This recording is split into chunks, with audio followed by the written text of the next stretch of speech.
Good morning, ma'am. Thank you so much for taking out some time today to talk to me regarding the online PhD admission process at Delhi University. It's a pleasure to have this opportunity to learn from your perspective and experience. Professor Manju M. Gupta works as Professor Department of Botany, Sri Aurobindo College, Delhi University. Presently, she is visiting professor at Northern Arizona University. She is member of DRC Departmental Research Committee and Bureau of Research Studies at Delhi University. She is the right person to learn about the professor's research interest, expectation from PhD students, and advice for the candidates preparing for the admission process. Thank you so much for your kind introduction, and I really appreciate your efforts when you want to apprise the aspirants, those who want to take admission in Delhi University, about the eligibility criteria, what we have in Delhi University. And then apart from this, your effort is to just beforehand tell them what type of atmosphere they are going to get here. So you asked me about my specialization of research. Basically, I am a microbial ecologist, and I have worked with arbuscular mycorrhizal fungi for last 32 years. I worked on different aspects like taxonomy and ecology, and presently I am working on their metagenomic identification, meaning in the environmental DNA, how we can identify that which sequence is the arbuscular mycorrhizal that we work on nowadays. Can you tell us a bit about your current research projects and your work here at Delhi University? Yes, currently I am working on AM fungi. I am mainly involved in two projects nowadays. One is that I am working with Northern Arizona University, where I am investigating the difference in the diversity of AM fungi in the rhizosphere microbiome of two different varieties which are produced by plant breeding efforts. What I mean to say here is that the hypothesis is that the modern breeding technologies are not taking into consideration that we should also consider the rhizosphere microbiome in the new varieties that should also be the rich. So with this one, I'm doing this work. Then another project where I'm working with SPUN. SPUN is the Society for Protection of Underground Network. So they basically aim to protect arbuscular mycorrhizal fungi all across the globe, and in this one they are actually mapping their distribution around the globe in different locations. So we get samples from different locations in the world, and then we, by metagenomic methods, we identify which all fungi are present in and what is their quantity in there. What kind of opportunities or collaborations does your lab or department offers to PhD students? As I told you that we are involved in high impact international research, and we have collaborations with international organizations of high standard and international universities. So first thing which you will gain after joining my lab is that you will get expert knowledge in microbiology, ecology, genomics, computational biology, and we have a network of scientists across the globe. So not only mine, you will get knowledge from the other faculty also who are in my network. Then besides this, we hold regular seminars, workshops, conferences, etc. And I personally, I have this focus that they should participate wholly in them, so that they grow up as a good scientific individual. Then besides, my focus also is on multidisciplinary research, meaning we specifically focus on applying computational resources in the study of these fungi, and then a lot of statistics, maths sometimes. So we cross the boundaries, and I really appreciate students crossing that boundary for their study and become and that way we serve the aim of NEP also. Then one more thing which which is going to help the students is that during their PhD we develop collaborations with industries and the foreign universities.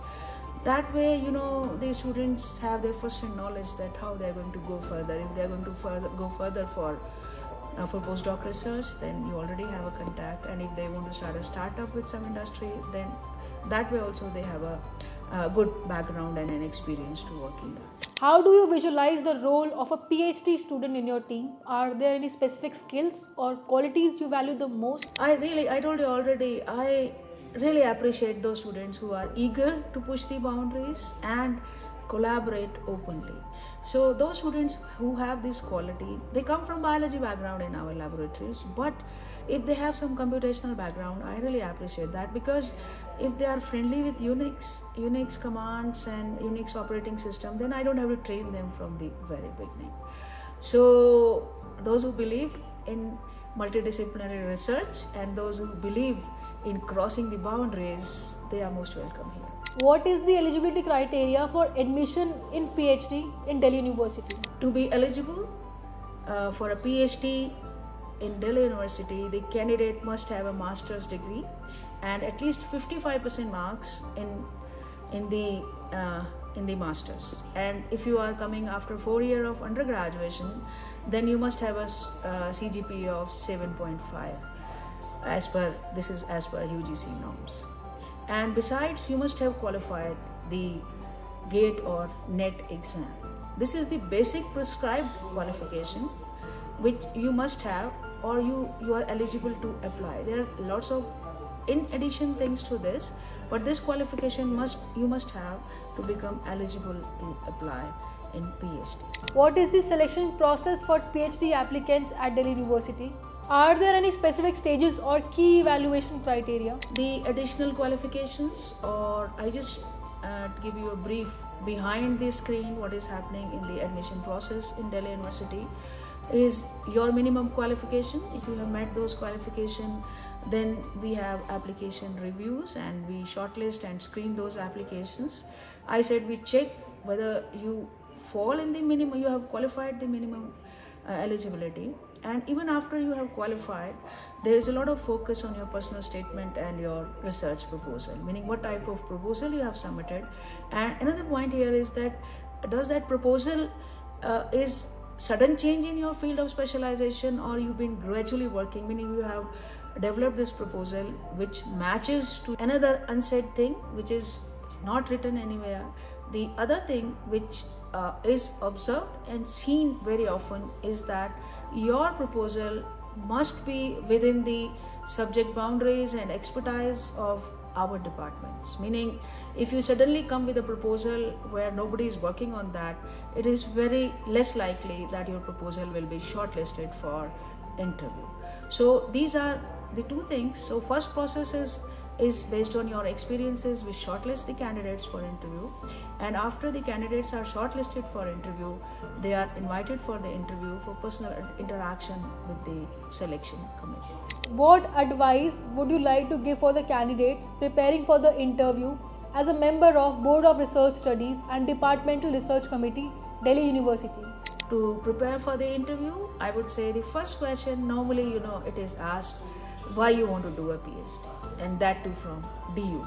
So first thing we should prepare is that you should be very clear about your research interests, and meaning it should not be vague or very broad, and you should be able to explain that you have gradually evolved yourself in such a way that you are able to pursue your interests, meaning your interests have not suddenly come up. It was a gradual planning and the process which was taking place for a while.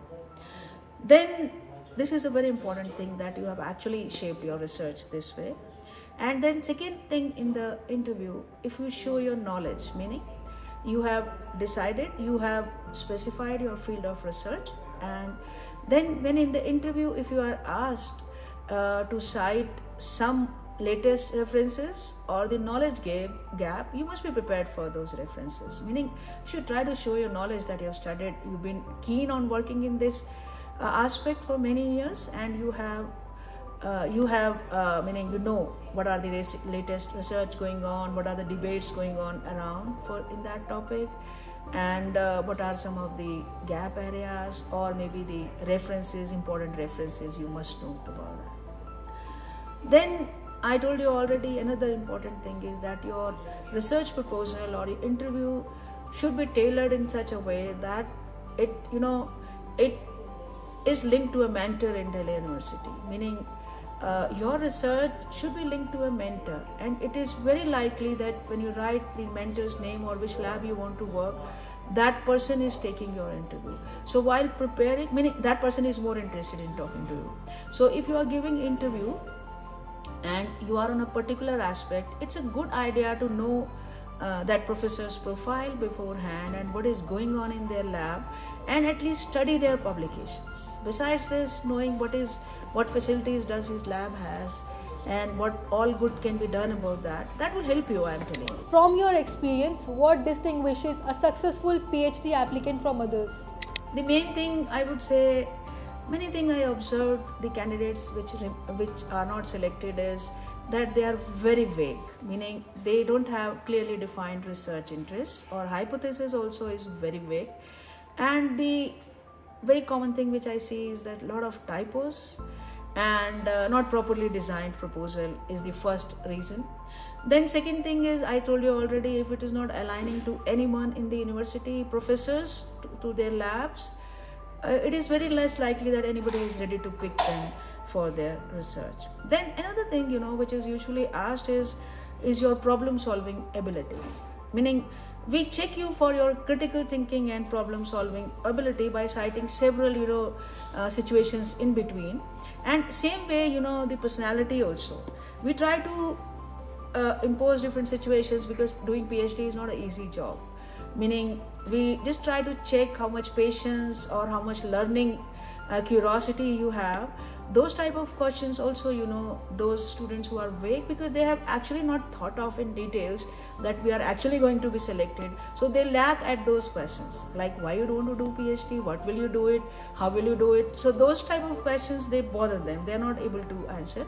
Same way, you are writing a project on AM fungi, but you are not able to answer what are AM fungi, you will not be selected.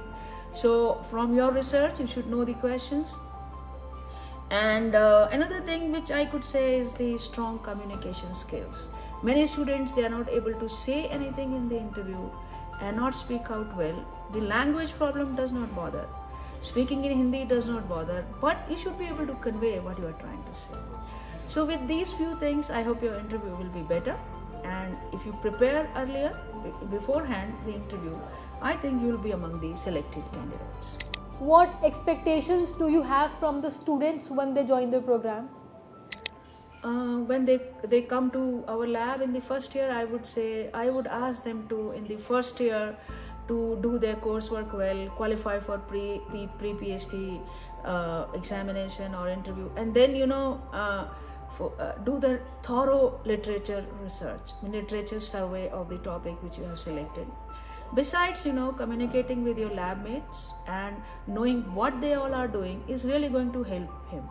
So in the beginning, I would say focus on the coursework, communicate with your fellow colleagues, and do a thorough research, literature survey, so that you know exactly in details and find out all specific details of that particular project, so that in the first 6 years when you plan the experiment, you have not missed anything. So this is what I expect in the beginning.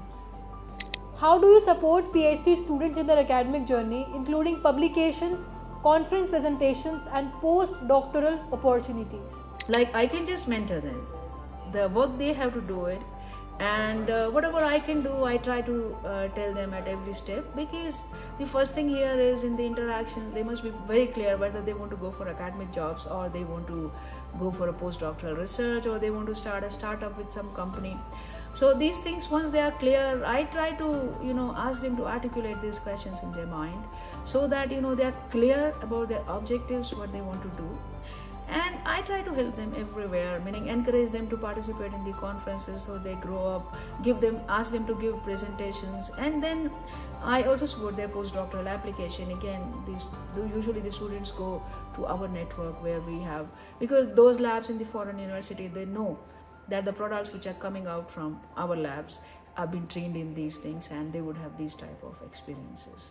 So I would say more on your part, but I will always be there to help you in whatever I can help. How can prospective students align their research interests with the faculty and resources available? So it's easy nowadays in the world of internet. I don't think it's very difficult. Internet search on internet, the publication, first look at the faculty which is available and shortlist the faculty which is falling in your domain, and then you can read their publications. You will know how they are doing it and what they are doing it and what presently they are working in. Then you can also know from the websites or the equipment and the fundings which are available. And sometimes visiting that department also is going to help, meaning you can try meeting the professor with whom you want to work personally. That really is going to help you, and to the professor also, that they know who is the prospective student coming to their class, to their laboratory, maybe for further research. And if you have some time, I think it is also a good idea to participate in the departmental events like the conference going on, or the seminars which are happening, or some workshop that will really help you. So with these type of discussions and background, if you tailor your research proposal, I think you have a good chance of getting selected. Are there any common mistakes or misconceptions you notice among PhD applicants or first year students? Among the aspirants, those who want to do PhD, taking admission is one thing. I told you several tips for getting selected, that's all right. But once you have joined PhD, getting settled in that lab or in that atmosphere again is a challenge. Some students, they feel that having publications is good enough, that if you publish papers your PhD is done. That is a myth. You have to be very good at coursework, and not the publications also will not come if you don't have knowledge. So you should have actually acquire knowledge, and acquiring knowledge is a slow process, meaning becoming expert in anything is a slow process. So some students, I feel, they feel that coursework is not important. Coursework is important. And second thing which should be clear in their mind is that acquiring knowledge and becoming expert takes time. It's not going to happen in one day. So you have to work consistently for that and keep working on that. That is how you are going to get your PhD. And another thing is, I see very often students, they are busy with their own work and they are not looking here and there for anything. That also is not going to help, because you should address the broader community, meaning you should be in touch, in good terms with all your student fellows in your laboratory. Then besides in the adjoining lab, so that you develop your multidisciplinary aptitude also. So another good thing is to interact with everyone. Another thing which I would say, which I observe very often, is that students start working day and night. They don't have time for recreation. So working hard is fine, but giving yourself a good support, meaning again the same point, it's not going to happen in one day. You have to have a plan for 3-4 years, and consistent, gradual and in-depth study is going to get you a PhD. Neither coursework nor the publications alone or literature review or presentations. It's just a sum of all these things together which takes you to a good PhD and a career later on. I hope this is what you are asking. Is there anything else would you like prospective PhD applicants to know about the program or the department here at Delhi University? So if you're coming to Delhi University for PhD and you are selected, meaning I feel you should feel yourself lucky, because we have a very good collaborative environment here and a very supportive one. So you will not have any problem, and you will get lots of multidisciplinary opportunities. Any special piece of advice? I told you the crux is that you should be prepared to work hard, and you should not only work hard, take care of yourself, because it's a long 3-4 years process. And you should be ready to interact with different disciplines, people from different disciplines and people around you. That way I think you will grow and grow your communication skills also. So this way I think this is what you are asking probably, if you want to know anything. Thank you so much for your time and valuable insights, Professor Manju. It's been incredibly helpful to hear about your experiences and guidance. I'm sure prospective PhD students will find your information very helpful. I would say thank you to you, because you people have really been working nowadays, because interviews are going to happen, and I hope this will help the students who are preparing for PhD interview. I wish you continued success in your research and mentoring endeavors. Thank you so much. Thank you.